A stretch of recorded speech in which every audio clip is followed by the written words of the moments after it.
Estimate কৰিব তেতিয়া বাস্তৱ ক্ষেত্ৰত প্ৰয়োগ কৰিব পৰাকৈ হ'ব লাগে। এনেধৰণৰ কামবিলাক যদি আগুৱাই নিবলৈ হয় আমাৰ প্ৰশাসনিক ব্যৱস্থাটো শক্তিশালী কৰিব লাগিব আৰু আমি ৰাইজৰ সমৰ্থন লাগিব। আৰু এখন গণতান্ত্ৰিক গণৰাজ্য আপোনালোকে জানেই ৰাইজে ৰজা আৰু ৰাইজে যেতিয়ালৈকে গোটেই সহযোগ নকৰিব চৰকাৰৰ লগত প্ৰশাসনৰ লগত কেতিয়াও ৰাইজে সুফল নাপাব বা গণতান্ত্ৰিক ব্যৱস্থাটো শক্তিশালী নহ'ব আৰু তেতিয়াই দুৰ্নীতি বা অন্যায় অনীতিৰে বাঁহ লয়।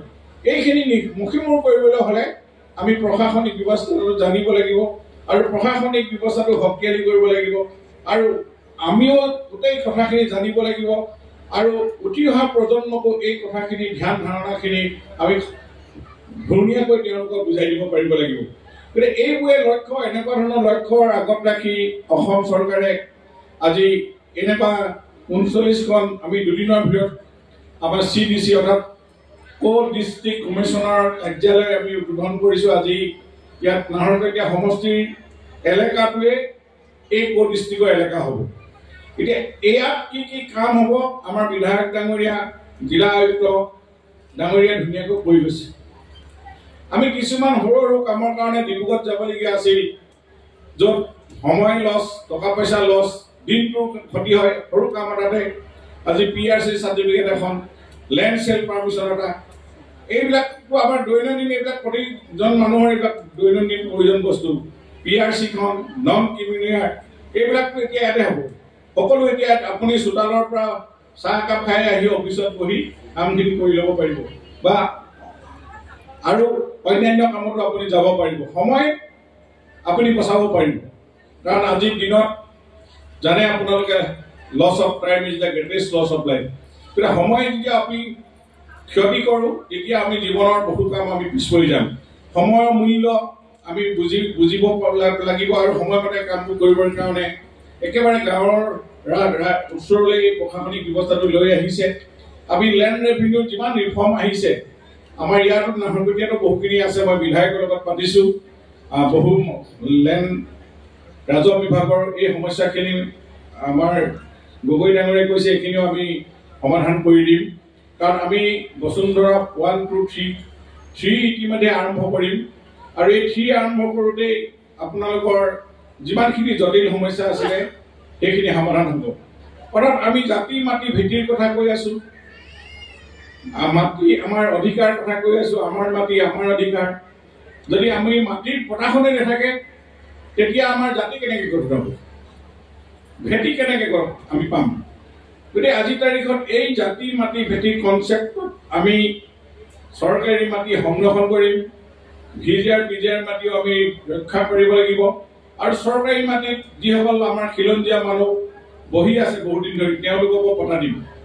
এই ধাৰণাত আমাৰ চৰকাৰে বসুন্ধৰা অনাত যথেষ্টখিনি ৰাইজে লাভৱান হৈছে আৰু আমি এই সমস্যাটো খুব সোনকালে আমি সমাধান কৰিব লাগিব। ভূমিৰ সংক্ৰান্তীয় যিমান জটিল সমস্যা আছে এই জটিল সমস্যাবোৰ আমি দূৰ পেলাব লাগিব।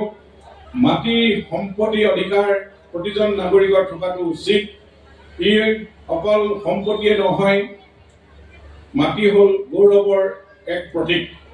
এই গৌৰৱৰ প্ৰতীকটো আমাৰ প্ৰতিজন মানুহৰ হাতত থাকিব লাগে। আমি এনেকৈ ধৰণে লেণ্ড ৰিফৰ্মেশ্যন আজি আপোনাৰ এই কাৰ্যালয়তে আপোনালোকে আগতে DC কাৰ্যালয়ত যাবলৈ হয়তো আপোনালোকৰ বহুত সময়ৰ প্ৰয়োজন টকা পইচাৰ প্ৰয়োজন কাৰণে নগৈছিল।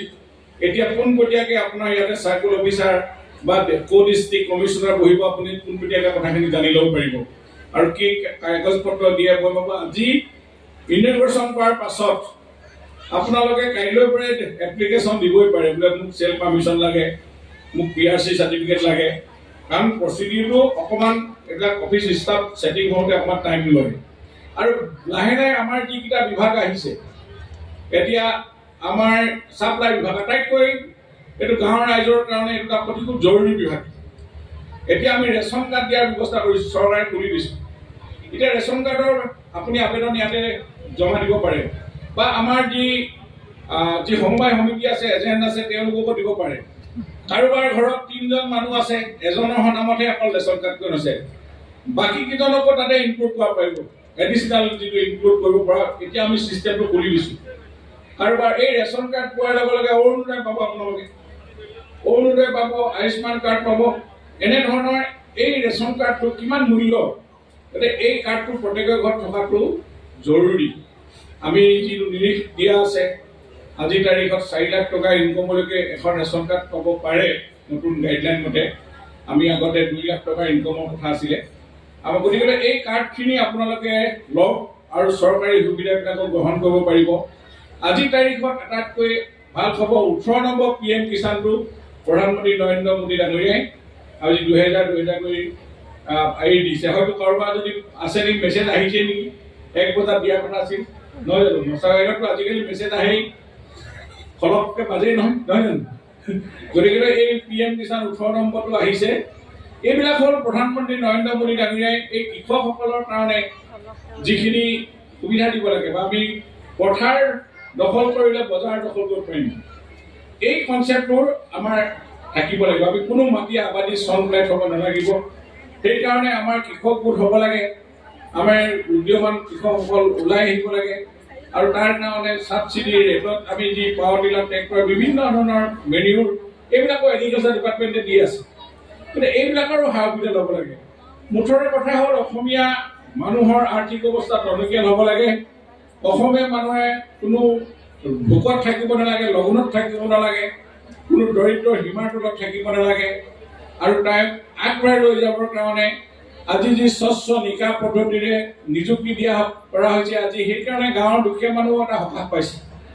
আগতে পঢ়ি শুনি কি কৰিবি, কিন্তু মাটি বাৰী শিকিবলৈ মাটি বাৰী নাই, লাখ লাখ টকা দিলেহে চাকৰি পায়, এনেকুৱা ধৰণৰ ধাৰণা থকাৰ কাৰণে বহুতে মানে পঢ়া শুনাও বাদ দিছিলে, খেতিয়ে কৰিবি আৰু।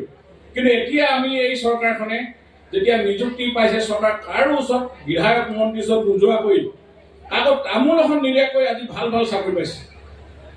অৰ্থাৎ দুখীয়া মানুহে সকাহ পাইছে। দেখিছেনে, আমুকে চাকৰি পালে তই পঢ়।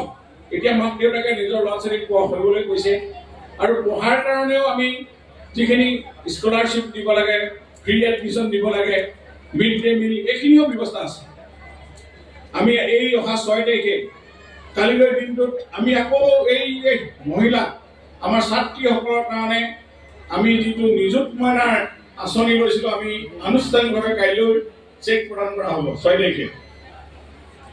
মানে মেট্ৰিক পাছ কৰা, হায়াৰ ছেকেণ্ডেৰী ফাৰ্ষ্ট ইয়েৰ যিসকলে এডমিশ্যন লৈছে তেওঁলোকে 1000 টকা পাব, আৰু ডিগ্ৰীত এডমিশ্যন লোৱাসকলে 1250 টকা, আৰু ইউনিভাৰ্চিটিত যেতিয়া ফাৰ্ষ্ট ইয়েৰ এডমিশ্যন লৈছে 2500 টকা। অহা কালিলৈ আনুষ্ঠানিকভাৱে এনেকৈ চেক বিতৰণ হ'ব। তাৰপিছত নেক্সট মাহৰ পৰা কিন্তু DBT চিষ্টেমত ডাইৰেক্ট বেনিফিচিয়াৰী ট্ৰেন্সফাৰ চিষ্টেমত অনলাইনতে সোমাই থাকিব, তেওঁলোকৰ মোবাইলৰ গম পাই যাব, বেংক একাউণ্টত ডাইৰেক্ট ট্ৰেন্সফাৰ হ'ব। প্ৰথম কালিলৈ দিনটোত শুভ উদ্বোধন হ'ব, আৰু মাননীয় মুখ্যমন্ত্ৰীয়েও 11 বজাত তেওঁ আনি ভাষণ দিব। মই ভাবোঁ আমাৰ এই নাহৰকটীয়া সমষ্টিটো বিধায়ক ডাঙৰীয়াই আমাৰ CDC হওক বা জিলা আয়ুক্তই এইবিলাক ব্যৱস্থা কৰিছে। কাৰণ পঢ়িবই লাগিব আমি, কাৰণ এতিয়া প্ৰতিযোগিতাৰ যুগ। এই প্ৰতিযোগিতাৰ যুগত আমি প্ৰতিযোগিতাত অংশগ্ৰহণ কৰিব লাগিব। এতিয়া মেধাৰ যুগ, জ্ঞানৰ যুগ। এই মেধা আৰু জ্ঞানৰ বলতহে আমি পৃথিৱীত জীয়াই থাকিব পাৰিম বা সন্মান সহকাৰে জীয়াই থাকিম। এই কথাটো আমাৰ উঠি অহা প্ৰজন্মৰ মনলৈ, শৰীৰৰ তেজলৈ আনিব লাগিব। তেওঁ চেলেঞ্জ ল'ব লাগিব যে এতিয়া আৰু ৰৈ থকাৰ সময় নহয়, এতিয়া সংগ্ৰাম কৰা সময়। সংগ্ৰাম মানে নিজৰ কৰ্মস্থলীত সংগ্ৰাম কৰিব লাগে। আমি জানোৱে যে life is a game of struggle. প্ৰত্যেকে নিজৰ নিজৰ কৰ্মক্ষেত্ৰত সংগ্ৰাম কৰিবই লাগে। তেতিয়াহে কোনোৱে পিছ হুকি আহিব নালাগিব। পিছ হুকি অহাজনে ভাবিব লাগে এবাৰ ফেইল হ'লে আকৌ দ্বিতীয়বাৰ আগবাঢ়ি যাব লাগিব। সেইকাৰণে প্ৰতিযোগিতাত আমি কোনোৱে যুদ্ধ ক্ষেত্ৰত হাৰি পলাব নালাগে, আগবাঢ়ি যাব লাগিব। তাৰ কাৰণে কঠোৰ পৰিশ্ৰম, ত্যাগ আৰু সাধনাৰ ফলত আমি সেই লক্ষ্যস্থান পাবলৈ সক্ষম হ'ম। মই সেইকাৰণে আহ্বান জনাইছোঁ যে আমাৰ উঠি অহা প্ৰজন্মৰ ওচৰত যিহেতু ভৱিষ্যত এই সমাজখন তেওঁলোকে চলাব লাগিব, ধৰিব লাগিব, এইখন চৰকাৰ চলাব লাগিব, শাসন ব্যৱস্থা ধৰিব লাগিব। তেওঁলোকৰ জ্ঞানৰ জৰিয়তে তেওঁলোকে মানুহক জ্ঞানৰ বন্তি জ্বলাওক, আৰু তেওঁলোকে শক্তিশালীভাৱে এইখন পৃথিৱীত যুক্তি সহকাৰে কথা কৈ বিবেচনা কৰি আজি অসমে যিটো বিচাৰে, আজিৰ অসমে যিখিনি মানুহ হ'ব বিচাৰে, এনেধৰণে আগবাঢ়ি যাবলৈ আমি সংকল্প ল'ব লাগিব। আৰু চৰকাৰে চৰকাৰী কাম কৰি আছে। আমাৰ যদি ক'ৰবাত ভুল থাকে আপোনালোকে দেখুৱাই দিব লাগিব। সমালোচনাৰ নামত সমালোচনা নহয়। যুক্তি সহকাৰে আপোনালোকে যদি কথাখিনি আগবঢ়াই আমি সকলো গ্ৰহণ কৰিম। পৃথিৱীত এনেকুৱা কোনো সমস্যা নাই এৰা ধৰা বুজা পৰাৰ মাজেদি যদি আলোচনা কৰা হয় সকলো সমস্যা সমাধান হ'ব। কিন্তু সমস্যাৰ সমাধানৰ গুৰিও আমি। গতিকেলৈ আমি প্ৰতিটো কথাই যোগাত্মক চিন্তাধাৰাৰে আগবাঢ়ি গৈ যদি আমি সমাজত আগবাঢ়ি যাওঁ, প্ৰতিখন সমাজৰ লগত জাতি জনগোষ্ঠী সকলোৰে লগত এক মহান অসমীয়া হিচাপে আমি বিশ্ব দৰবাৰত প্ৰতিষ্ঠা কৰিবলৈ হ'লে আমাৰ সেই চিন্তাৰ দৰকাৰ হ'ব। গতিকে এই চিন্তাৰ আমি আজি নাহৰকটীয়াটো আগবাঢ়ি নিব লাগিব। ইয়াত আমি এইকাৰণে কওঁ এখন ক্ষুদ্ৰ ভাৰতবৰ্ষ, অৰ্থাৎ বিভিন্ন ধৰ্মাৱলম্বী বিভিন্ন জাতি জনগোষ্ঠীৰ সমাহাৰ। ইয়াত প্ৰত্যেকজনে ইজনে সিজনৰ লগত সম্পৰ্ক আছে, ইজনে সিজনৰ মৰম চেনেহ আছে, আৰু সেইকাৰণে অসমীয়া। আৰু এই অসমীয়াৰ কাৰণে আজি কেন্দ্ৰই অসমক স্বীকৃতি দিছে। জানে আজি যোৱা দুদিনৰ আগত চিৰ চেনেহী মোৰ ভাষা জননী আজি ক্লাছিকেল লেংগুৱেজ হিচাপে স্বীকৃতি দিছে। কিমান চৰকাৰ গ'ল, কিমান প্ৰধানমন্ত্ৰী গ'ল, এই কথাটো চিন্তা নকৰিলে। সকলো ক্ৰাইটেৰিয়া ফুলফিল হৈ থকাৰ পাছতো এইজন প্ৰধানমন্ত্ৰীয়ে আমাৰ এই অসমীয়া ভাষাটো আজি ধ্ৰুপদী ভাষা হিচাপে স্বীকৃতি দি আজি অসমীয়া আৰু একো ওপৰলৈ তুলি দিলে। গতিকে আমি এই শুভ মুহূৰ্তত আমি আজি নাহৰকটীয়াবাসী ৰাইজৰ হৈ তেখেতক আমি কৃতজ্ঞতা জনাইছোঁ। আমি কৃতজ্ঞ নাহৰকটীয়াবাসী, ময়ো গাৰ্জেন মিনিষ্টাৰ হিচাপে আপোনালোকৰ হৈ তেখেতলৈ আন্তৰিক অভিনন্দন জনাইছোঁ। আৰু তেওঁ শক্তিশালী হওক, এইদৰে অসমখনক আগবঢ়াই নিবৰ কাৰণে অসমীয়াৰ ভাষা সংস্কৃতি কৃষ্টি পৰম্পৰা যোৱাবাৰ যেনেকৈ বিহু বিশ্ব দৰবাৰত লৈ গ'ল, এইবাৰো ঝুমুৰক চাহ জনগোষ্ঠীৰ ঝুমুৰক আমি বিশ্ব দৰবাৰলৈ লৈ যাম। চৰাইদেউ মৈদামথলী যেনেকৈ ৱৰ্ল্ড হেৰিটেজ, এইবিলাক কথাটো আমি হৃদয়ংগম কৰিব লাগিব, নহয়নে? এই ক্ৰীড়াটো আমি কোনোদিন আমি আন্দোলন কৰা নাই, আমি কেনেধৰণে পাবলৈ সক্ষম হৈছোঁ? গতিকে এইটো প্ৰধানমন্ত্ৰীৰ বদন্যতাৰ কাৰণে আমি এইখিনি আমি পাবলৈ হৈ গৈছোঁ।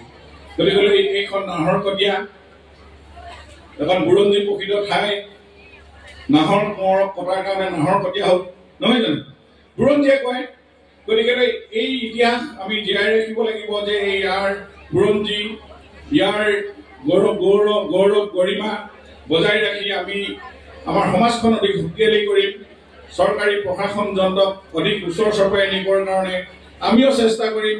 জনসাধাৰণ যেতিয়ালৈকে প্ৰশাসনিক বিষয়াসকলৰ লগত সহযোগ নকৰিব তেতিয়া কোনো চৰকাৰী আঁচনি সফল কাৰ্যকৰী নহ'ব, চৰকাৰী ধনৰ সদব্যৱহাৰ নহ'ব। গতিকে আমি চৰকাৰী ধন সদব্যৱহাৰ দুৰ্নীতি নিৰ্মূল কৰি এখন সুস্থ সবল অসমীয়া সমাজ গঢ়াৰ আমি পণ ল'ব লাগিব। আৰু য'ত আমাৰ ওপৰ পুৰুষে আমাৰ গুৰুসকল যিখিনি দেখুৱাই গ'লে, স্বৰ্গদেউ চাওলুং চুকাফাই হওক, জগতগুৰু শ্ৰীমন্ত শংকৰদেৱ যিখিনি আদৰ্শৰে আমি সমাজ আমি প্ৰতিষ্ঠা কৰিছোঁ, যাতে কোনো ক্ষেত্ৰতে গালিমান আহানি আমি তেওঁলোকৰ গুণ গৰিমাৰে সমাজখন আগবঢ়াই নিম, এয়া আমাৰ আহ্বান আছে। আৰু আজি এই পবিত্ৰ দিনটোত আপোনালোক সকলোৱে সাক্ষী হ'ল, মই ধন্যবাদ জনাইছোঁ। আৰু দীঘলীয়াকৈ বক্তব্য নাৰাখোঁ, কাৰণ আপোনালোক যথেষ্ট সময় ইয়াত অপেক্ষা কৰি আছে। এইকেইটা কথা কৈ আপোনালোক আটাইলৈকে পুনৰ শ্ৰদ্ধা জনালোঁ।